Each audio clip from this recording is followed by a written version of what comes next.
خيافي نتولون كيانا رابي سوانتي dhugaa wallahi ishiis akkatti kana ma jira mi musee nama simbira taa'eetuma hafateetuma ciqilfateetuma taa'u jira musee carraa موزينا كانوا مخرج الفتاة فريس Marco Cabare. musee ma waan namni ta'u taata gaa Namni maal ta'aa jira?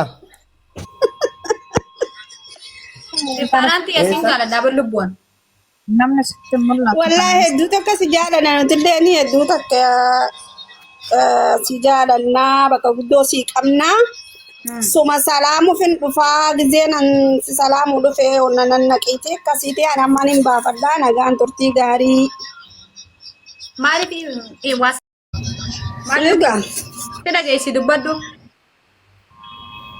maafu zaada sirannaa salaamii yoo birsi biraa achi fagaattee jiraatteeti ati jabaadhu siin jaa inshaallah hojiin deemne أنيمو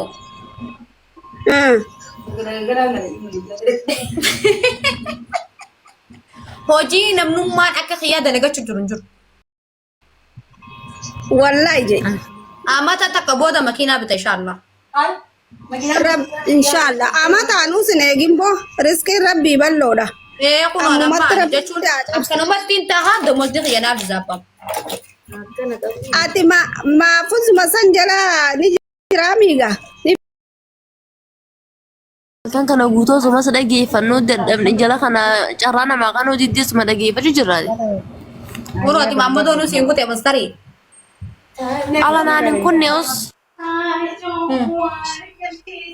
Laani kan aduun qaba. Maamaduun hin jira. Samiira waa seemoo lubbuu.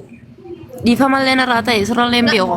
hin dubbatin itti Samiira anta akka nuti ijoolleen teenya haragee namni akka dubbatina nama na arrabsite dubbattanii jaalalatti hin qabdan jechuudha. Na jaalattan akka namni gisee jechanaan jeesin koo kunan beekan nuti bakka dhiisaa nuti tarmoota akka dubbanna laata.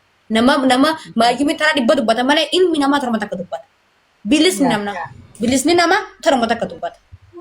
Isinii galee kaan yoo zaadii damee afur taa'ee mataa dhukkubsee wanta jedhee namallee salacciifillee salacaa malee bilisni namnaa goonni namaa hayyuun namaa tarmoota akka dubbata.